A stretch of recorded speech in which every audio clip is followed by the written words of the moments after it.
தீபம் கொண்டு என் வாழ்வு பார்த்தான்.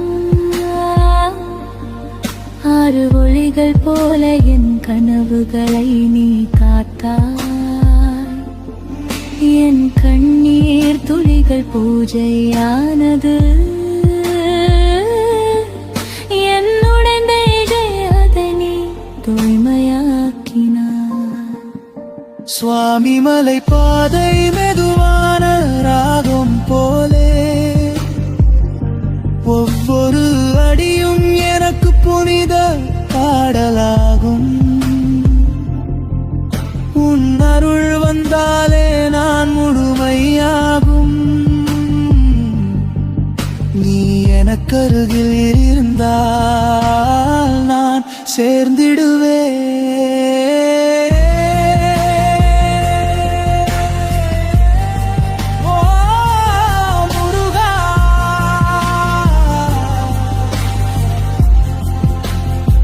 என்னை விண்ணை